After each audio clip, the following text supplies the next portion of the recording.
Hi everyone, it's me, Darlene. I am back with another scrap challenge. I am challenging myself to make something with the scraps. These happen to be left over from the Batik Steps quilt that I made recently. I'll link down below to that. And this is what I have, and I want to use them up, hopefully all of them. I don't know if I will add other fabric at the end, to make a project or whatever, but this is what we are working with. So let me take this out and I'm going to explain to you. First of all, let me show you how I got these pieces. When I cut my 5-inch squares, which are really 5 1/4, I still call them 5-inch squares in case I cut something crooked or the fabric is not quite wide enough to make it 5 1/4. You can at least get 5 inches out of it if you want to. So when I cut those, I cut a full strip 5 1/4 inches wide. This is the full width of the fabric. This is the folded edge, and this is the selvage edge with 2 selvages there. And I put it on my cutting mat just past the 21-inch line.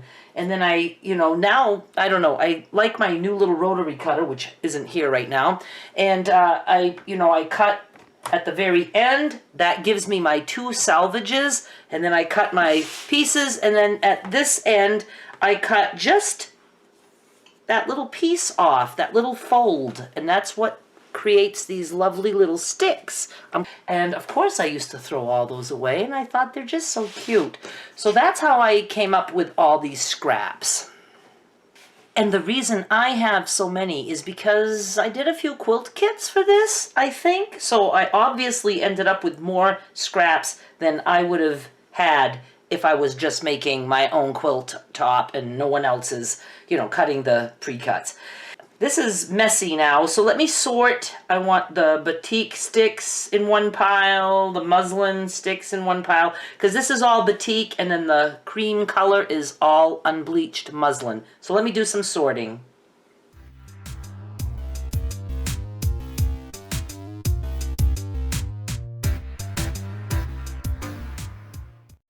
Once again, I have more than I thought.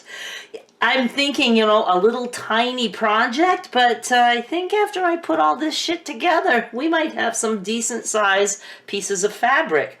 Here's what I'm thinking, and I even thought of another thing today. So my thinking was these sticks can be top stitched onto the project. I think I would love that.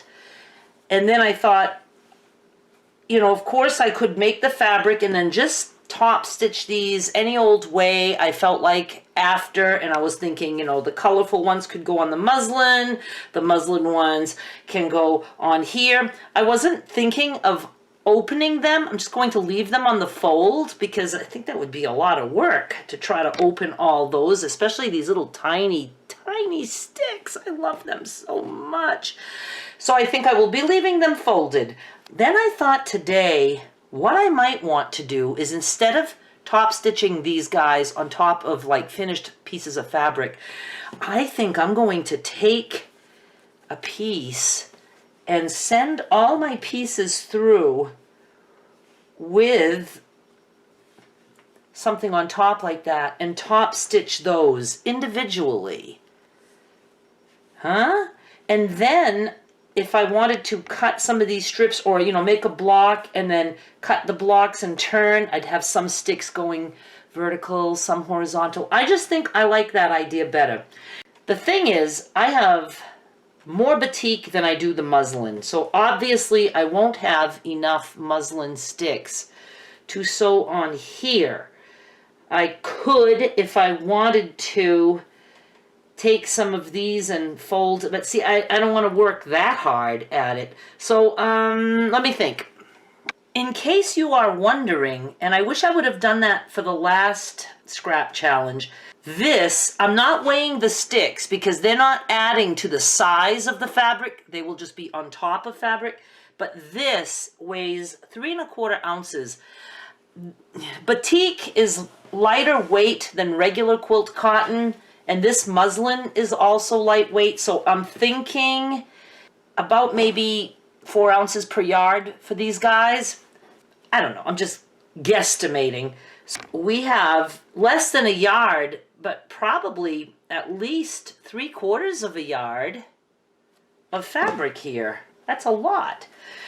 Okay, I'm going to see now. This one is 2 ounces, 1 1/4. So we almost have twice as much of this as this. You know, they should all be about, you know, the same width. Some are always narrower than others. Oh my God, I don't know. What is this telling me? I have no clue. Let me stop. I've got it. The batiks do have, you know, quite a few different widths of these. Like some are much narrower than others.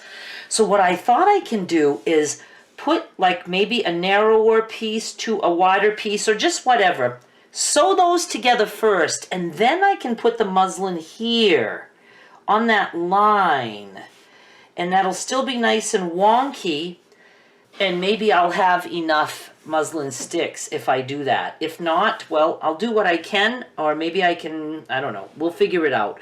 And then these guys, maybe some of these will be wide enough that I could actually cut the muslin into 2.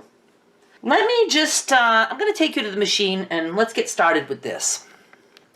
First, I was going to, you know, just put these strips together and sew, open, finger press. I mean, I was going to do that even if I didn't top stitch these things on first. But then I thought, gee, maybe I could just top stitch these 2. And then I thought I could do that, and then I could add the thingy, the stick on top. And then I thought, why don't I try just doing the whole thing at the same time? So just like overlapping these, and these are selvage edges, but I don't care which edge is raw because I'm going to be top stitching anyway. Well, let's get one that's not bent. I want a straight stick. And right now I have, do I have like a cream colored thread? I do. Let's just see if I can do this. Oh my goodness. Focus, focus. I couldn't get it to focus. I guess it's because I was zoomed in a little bit. I like that very much. Now, again, that little stick is also a raw edge, so there will be some threads that will come apart, you know, but once they're all out, then it'll stop. But it will look a little bit raggedy, I do believe, but I think that's going to be okay. I don't know what the project will be. I don't know what the final project's going to be. Right now I'm just working on making fabric.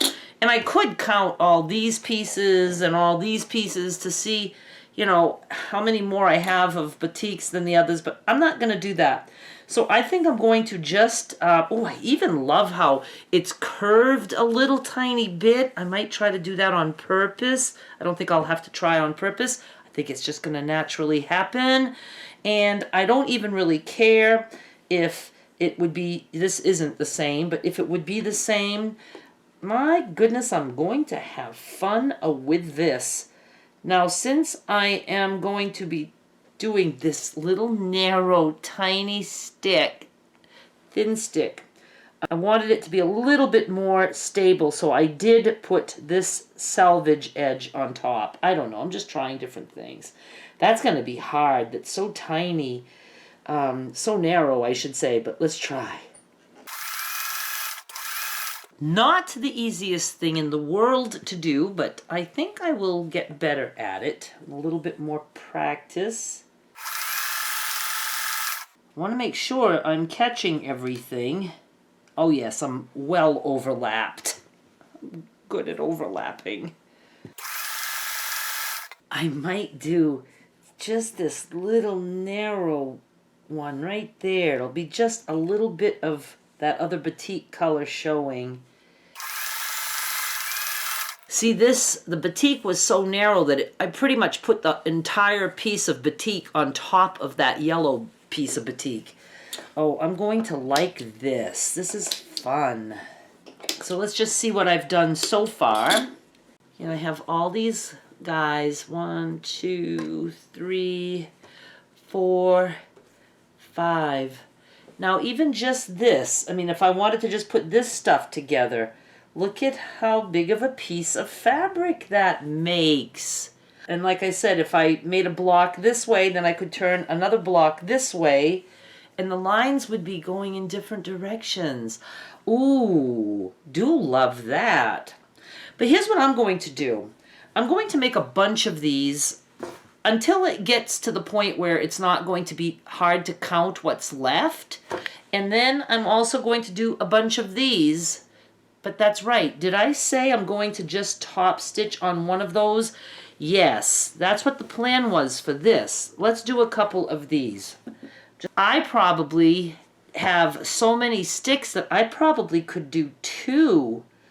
Oh, I bet I know what I could do. I can top stitch one here, and then if I join, I could put another piece on there. But I don't know if I necessarily want to make big blocks. Maybe I want to stop at this and then manipulate these in a way. So let me do some where I'm going to just top stitch on the muslin. Am I going to keep this color thread? Maybe I'd like to change my thread. Yeah, so I'm not going to do one right now, but that's what I would end up doing, and I will show you when I have a bunch of these things done. Hang on. Here's the deal. I have made 18 of these, and now I just ran out of the top thread. So I need to, I spin bobbins for the top thread because I have some big spools of thread that I just don't like using, so I put them on bobbins. So I need to do that. This is what I have left for muslin sticks. 1, 2. I have 12 of those left, and I have all of this left for batik. So obviously I'm going to have to think of something else to do. I don't want to cut narrow strips and fold, or just even cut narrow strips to use for top stitching. So I'm going to think of another idea, but I'm going to stop now because I have other stuff I have to be doing, and I'm all of a sudden like just addicted to this, but I need to put it aside. What I'm going to do the next time you see me, I will have finished these. I will make these pieces until I run out of this. And I also would imagine at that point I will have figured out what to do with all of this shit. So I think it's going to be cool no matter what. I'm always amazed, once again, at how much fabric we can make with scraps. And if you're thinking to yourself, but I never have that many scraps that all work together well, you don't have to. You can use any of your scraps. I'm thinking of this as more of a planned crumb quilting. We're still just throwing crumbs together. We're just doing, you know, the same thing with all of them. I will do something at some point where I am just going to, make fabric, but not necessarily a la crumb quilt style, and, using all different fabrics and, whatever. I just think it's cool. Again, we take this and we say, oh, I'm just going to throw that away. Can't do anything with this, but you can if you have enough of them, and you don't need this part. We can just be putting strips together. All right, I'm going to be back with episode 2 of this shortly. Thank you so much for watching. Please subscribe. Bye.